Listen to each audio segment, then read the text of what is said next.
Hello everyone. In today's class, I am going to start chapter number 6. The chapter name is Combustion and Flame.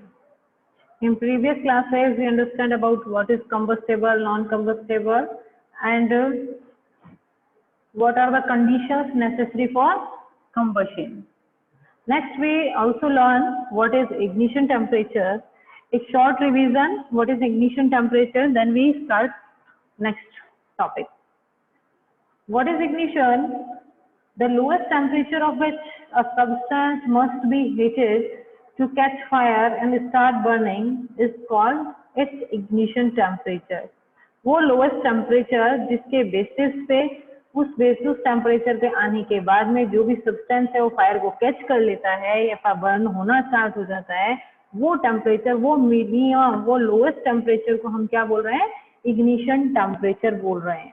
अब अगर आपसे question पूछा जाए कि petrol catches fire earlier than kerosene, petrol जो है kerosene से पहले फायर को कैच कर लेता है, व्हाई? आप क्या रीजन दोगे? बिकॉज क्या रीजन दे सकते हैं? बिकॉज क्योंकि कैरोसिन का ignition temperature, because kerosene ignition temperature is higher than petrol. कैसे? पेट्रोल के कंपैरिजन में ज्यादा है, इसीलिए कि पेट्रोल पहले बर्न हो जाता है और उसके बाद में क्या बर्न होता है बेटा? कैरोसिन बर्न हो जाता है. ठीक है.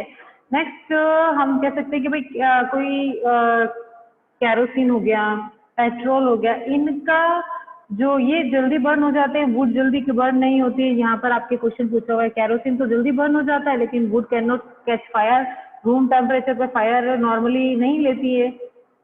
तो क्या होगा इसका आंसर? इसका आंसर भी क्या होगा? वुड का जो इग्निशन टेम्परेचर है क्या होता है? हाई होता है. कैरोसिन का टेम्परेचर क्या होता है? लो होता है. क्या आपको बात समझ में आ गई? इग्निशन टेम्परेचर मीन्स वो लोएस्ट टेम्परेचर जिससे कोई भी सब्सटेंस फायर को कैच कर ले, बर्न करना स्टार्ट कर दे. कोई भी सब्सटेंस है जल्दी बर्न होता है, इट मीन्स उसका इग्निशन टेम्परेचर क्या है? कम है. और कोई भी सब्सटेंस जो लेट बर्न होता है उसको बहुत ज्यादा हीट की रिक्वायरमेंट होती है पहले, उसके बाद में वो बर्न होता है, तो दैट मीन्स उनका जो इग्निशन टेम्परेचर है वो क्या होता है? हाई होता है. क्लियर? एक छोटी सी एक्टिविटी है जिसको देख के अपन आगे समझते हैं कि क्या चीज है. Okay, look at this activity. Activity 6.4. Be careful while handling burning candle. ये आपको बताया हुआ है कि भाई आप कैंडल से वर्क कर रहे हैं तो आपको बी केयरफुल रहना है. यस, अपनी एक जो टॉपिक है वो स्टार्ट करते हैं. Make 2 paper cups by folding a sheet a paper. आप क्या करें कि आपने इसको पेपर को फोल्ड कर दिया. इसको आप फिल्टर पेपर से बना सकते हो. नॉर्मल आपका जो कॉपी का पेपर है उसको फोल्ड करके आप ऐसी कीप की शेप बना सकते हो. कीप की शेप नहीं तो कप की शेप. और जो पेपर आपके जो पेपर कप्स आते हैं ना चाय पीने वाले, आप उनसे भी इनको यूज कर देख सकते हो, ये प्रैक्टिकल कर सकते हो. ठीक है.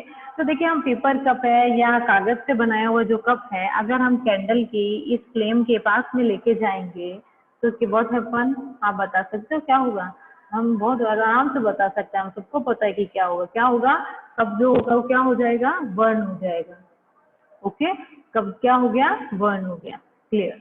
अब इसी एक्टिविटी को अगर हम क्या करें कि एक कप लिया, इस तरीके से पेपर ही कप लिया, उसके अंदर इसकी थोड़ी शीट थोड़ी मोटी होती है, तो इसके अंदर हमने क्या किया? इसको वाटर यहाँ पर फिल कर दिया और अब उसको इसी तरीके से पकड़कर हम उस फ्लेम पे लाते हैं. तो क्या जितना जल्दी पेपर कप बर्न हो जाता है विदाउट वाटर, क्या उतना ही जल्दी विदाउट वाटर ये कप होगा?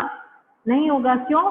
क्योंकि जो हीट इसको यहाँ पर तो क्या हो रहा है कि इस फ्लेम से जो हीट ट्रांसफर हो रही है सीधे पेपर के अंदर जा रही है. तो पेपर का इग्निशन टेम्परेचर कम है तो फटाफट से अपनी फ्लेम वो टेम्परेचर इग्निशन टेम्परेचर तक पहुंच जाता है और बर्न होना स्टार्ट कर देता है. लेकिन यहाँ पर भी तो बाहर की तरफ वो पेपर ही था. फिर ऐसा क्यों हुआ?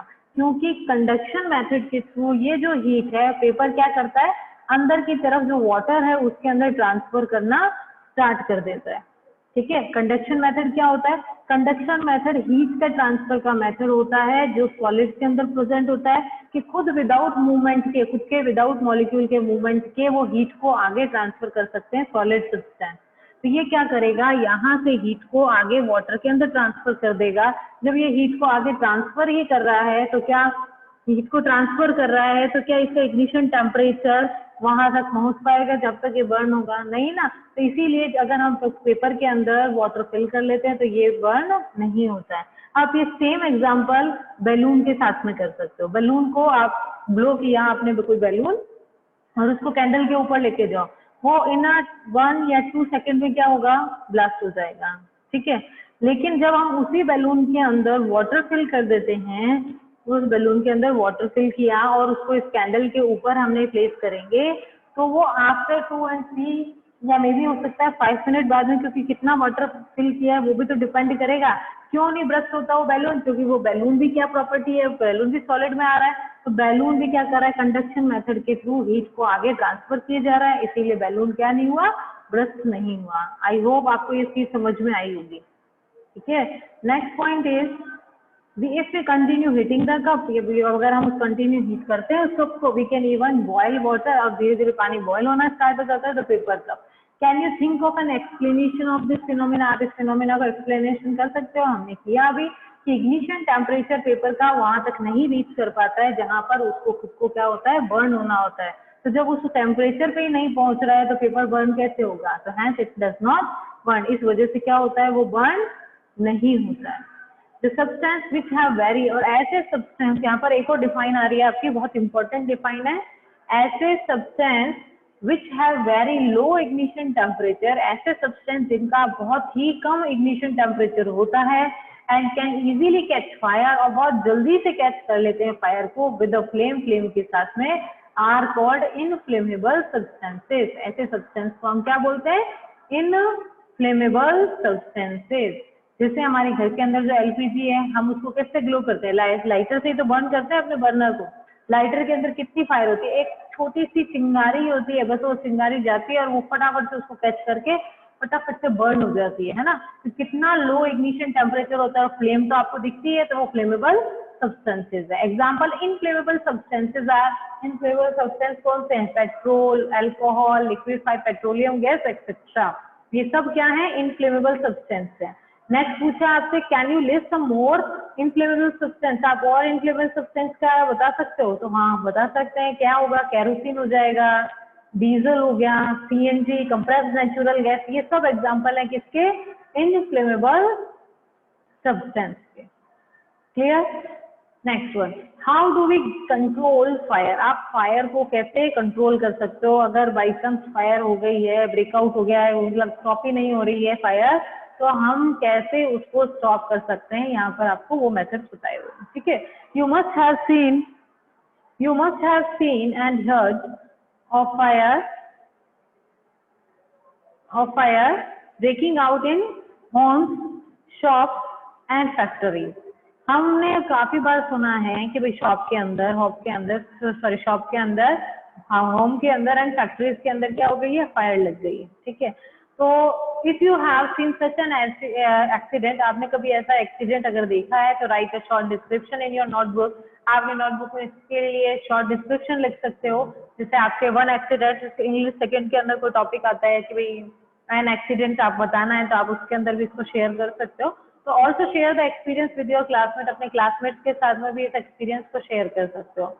लेकिन देखिए फायर लगी है तो हमें क्या करना है, क्या नहीं करना है, हमें उन चीजों को सीखना है।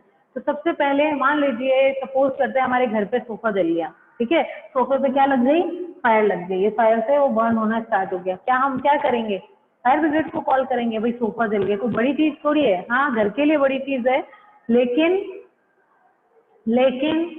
क्या उस सोफा जल गया है, फायर ब्रिगेड को फोन कर रहे हैं कि भाई आप आओ हमारा सोफा जल गया, ऐसा तो नहीं होता ना। हम घर पर ही कोई चीज यूज करेंगे, क्या यूज कर सकते हैं, देखिए अब इसमें हम यूज कर सकते हैं ब्लैंकेट। हमने प्रीवियस में भी रीड किया कि हम ब्लैंकेट को क्या करते हैं, गीला करते हैं। हम वेट ब्लैंकेट लिया, वेट ब्लैंकेट मतलब पानी से भीगा हुआ ब्लैंकेट लिया और वो सोफे के ऊपर हमने डाल दिया, तो क्या होगा आप बताएं, क्या होगा, फायर बर्न होती रहेगी या स्टॉप हो जाएगी? स्टॉप हो जाएगी। तो क्या आप रीजन बता सकते हो कि उस टाइम पे वो फायर स्टॉप क्यों हुई? देखिए इसमें 2 रीजन है। अगर हमने वेट ब्लैंकेट को उस सोफे के ऊपर रखा है, तो जैसे ही वेट ब्लैंकेट उस सोफे के ऊपर जाएगा, फर्स्ट थिंग क्या होगी, जितना टेम्परेचर उस सोफे का, यानी उसका इग्निशन टेम्परेचर जितना हुआ था, पानी उसके ऊपर जाएगा, भीगा हुआ ब्लैंकेट उसके ऊपर जाएगा, तो इग्निशन टेम्परेचर क्या होगा, फॉल डाउन हो जाएगा। और अगर टेम्परेचर फॉल होगा तो इग्निशन टेम्परेचर नहीं हुआ, इस वजह से सोफा बर्न होना बंद हो जाएगा। सेकेंड थिंग, उसके ऊपर ब्लैंकेट अपन ने जब रख दिया है तो हमने क्या किया, ऑक्सीजन के सप्लाई को भी क्या कर दिया, स्टॉप कर दिया। तो दो रीजन हो गए, एक तो हमने उसका टेम्परेचर क्या करा, कम किया, और दूसरा ऑक्सीजन की सप्लाई को क्या कर दिया, बंद कर दिया। तो इस वजह से हम सोफे की बर्निंग को क्या कर सकते हैं, जो बर्न हो रहा है उसको पुट ऑफ कर सकते हैं, है ना। So next is find out the telephone number of the fire service in your area if a fire break out in your house or in your neighborhood. The first thing to do so is to call the fire service. अगर देखिए आप सबको fire station के telephone number आपके area के पता होने चाहिए। अगर आपके घर में कभी ऐसा एक्सीडेंट हो जाए या आपके नेबर्स में ऐसा एक्सीडेंट हो जाए तो सबसे पहला काम क्या होता है, फायर सर्विसेज को कॉल करने का। It is important that all of us know the telephone number of fire services. क्या टेलीफोन नंबर होता है फायर सर्विस का, आपको पता है कि क्या नंबर होता है फायर सर्विस का, टेलीफोन नंबर क्या होता है, 101। क्लियर।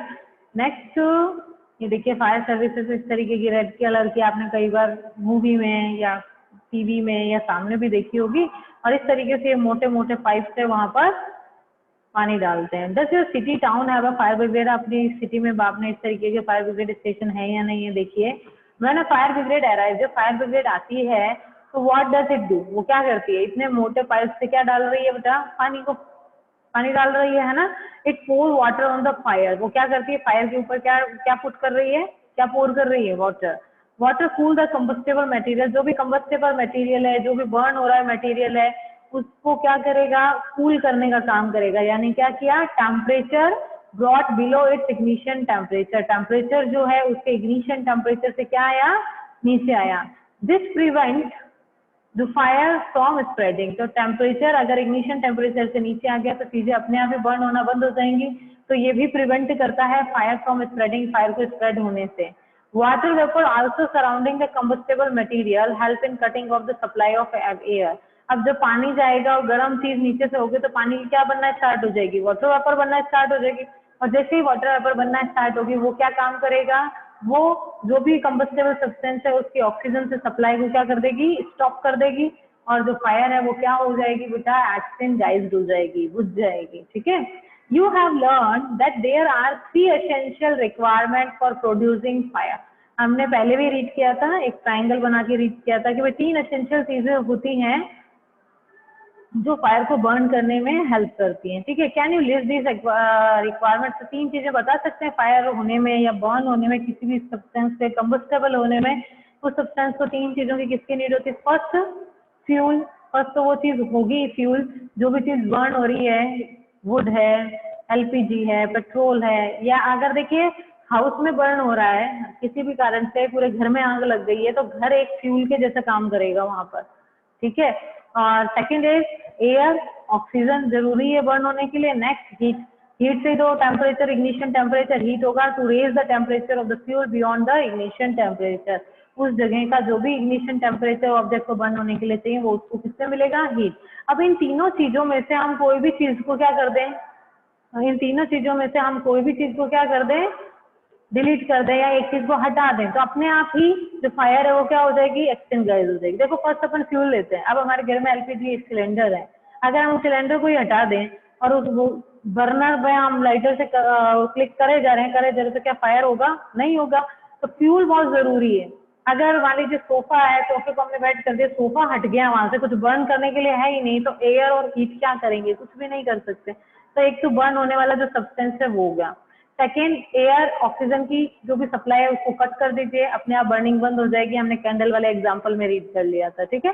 नेक्स्ट हीट, हम वाटर से क्या कर रहे हैं, इग्निशन टेम्परेचर को कम करते हैं ताकि वो क्या हो जाए, फायर कंट्रोल हो जाए। Fire can be control by removing one और मोर ऑफ दीज रिक्वायरमेंट। जो फायर है उसको कंट्रोल किया जा सकता है, ये जो रिक्वायरमेंट्स है बर्निंग होने की, इनमें से किसी को भी कट ऑफ कर दो।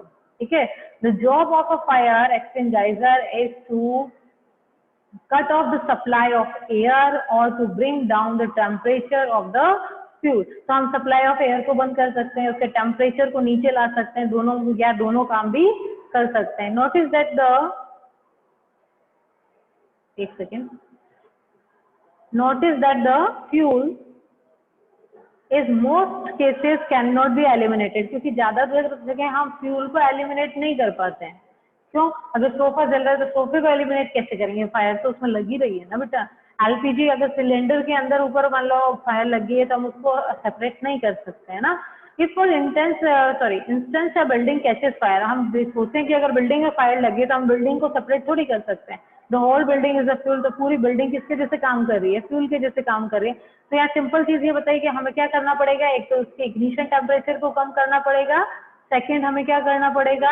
उसमें ऑक्सीजन की सप्लाई को बंद करना पड़ेगा, क्योंकि ऐसा बहुत कम केसेस में होता है कि हम फ्यूल को सेपरेट कर सकें या एलिमिनेट कर सकें। ठीक है, next, the most common fire extinguisher is water. ज्यादातर हम फायर एक्सटिंग्विश करने के लिए किसका यूज करते हैं बेटा? वाटर का यूज करते हैं। ठीक है, but water work only when things like wood and paper are on fire. लेकिन ये जो वाटर का हम यूज कर रहे हैं सिर्फ कहाँ पर काम आएगा बेटा? जहां पर वुड या पेपर क्या हो रहा है, उनको फायर लग गई है। अगर मान लीजिए if electrical equipment is on fire, अगर इलेक्ट्रिकल इक्विपमेंट है फायर का तो वो क्या होगा? और उसके ऊपर अगर अपन पानी डालेंगे तो हमें क्या होगा? अगर हमारे जो भी सब्सटेंस है इलेक्ट्रिक वायर में फायर लग गई है तो क्या होगा? बिकॉज वाटर क्या है? गुड कंडक्टर है किसका? इलेक्ट्रिसिटी का। ठीक है, वाटर क्या है? गुड कंडक्टर है किसका? इलेक्ट्रिसिटी का। When it is poured over burning electrical wire and appliance, it causes electric short. अगर हम इलेक्ट्रिक अप्लायंस पे वाटर को पोर कर देंगे तो मे बी हमें क्या लग सकता है? शॉक लग सकता है।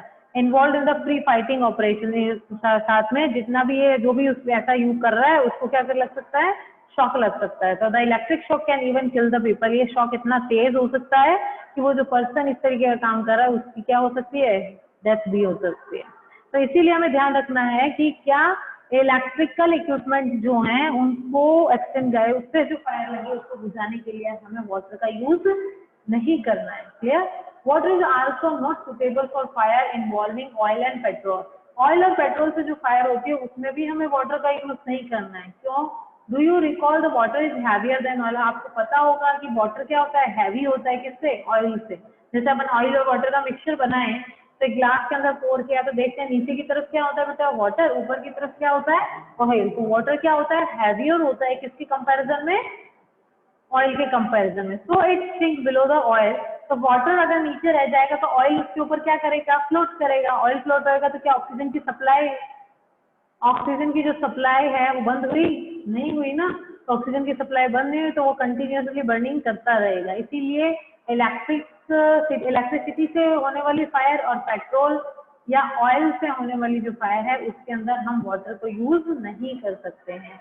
अब वाटर को यूज नहीं करेंगे तो किसको यूज करेंगे? For fire involving electric equipment and inflammable material like petrol, तो carbon dioxide is the best extinguisher. जो कार्बन डाइऑक्साइड होती है वो बेस्ट एक्सटिंग्विशर के जैसे बिहेव आती है काम में। CO2 being heavier than oxygen. और ये क्यों आती है? इंपॉर्टेंट लाइन है बेटा, अंडरलाइन कर लीजिए और आपके क्वेश्चंस में भी हेल्प करेगी है। जो CO2 होती है वो ऑक्सीजन के कंपैरिजन में क्या होती है? हैवी होती है। ठीक है, तो ये मान लीजिए को ऑयल के ऊपर फायर लगी हुई है, यहाँ उससे उसको ऑक्सीजन मिल रही है यहाँ से। तो ये ऑक्सीजन है, ये कार्बन डाइऑक्साइड हैवी होती है ना, तो ये क्या करती है? बीच के अंदर एक सेपरेट लेयर बना देती है यहाँ पर। ठीक है, और जब ये सेपरेट लेयर बीच में बन जाती है तो जो भी कम्बस्टेबल सब्सटेंस है या फ्यूल है उसकी ऑक्सीजन से जो सप्लाई हो रही है वो क्या हो जाती है? स्टॉप हो जाती है और अपने आप ही फायर क्या हो गई? बंद हो गई। ठीक है ना। तो इलेक्ट्रिक अप्लायंस और पेट्रोल से होने वाली जो फायर है उसके लिए क्या होता है बेटा? CO2 जो गैस है, कार्बन डाइऑक्साइड जो गैस है वो बहुत काम में आती है। ठीक है, heavier than oxygen cover the fire like a blanket. जो फायर है उसको एज अ ब्लैंकेट के जैसे काम करती है और ऑक्सीजन से जो भी कनेक्शन है उसका बंद कर देती है। ठीक है, since the content between the fuel and oxygen is cut off, तो जिसके कारण क्या ऑक्सीजन कट ऑफ हो गई और fire is control, fire control हो जाती है। The added advantage of CO2 is that in most cases it does not harm the electric equipment. और जो एडवांटेज है कार्बन डाइऑक्साइड का वो क्या है बेटा? कि इलेक्ट्रिक इक्विपमेंट जो भी हैं उनको हार्म नहीं करती, उनको खराब नहीं करती है। How do we get the supply of carbon dioxide? आप कैसे सप्लाई कर सकते हो कार्बन डाइऑक्साइड का? It can be stored a high pressure as a liquid in cylinder. इसको हाई प्रेशर पे स्टोर किया जाता है लिक्विड फॉर्म में। कैसे?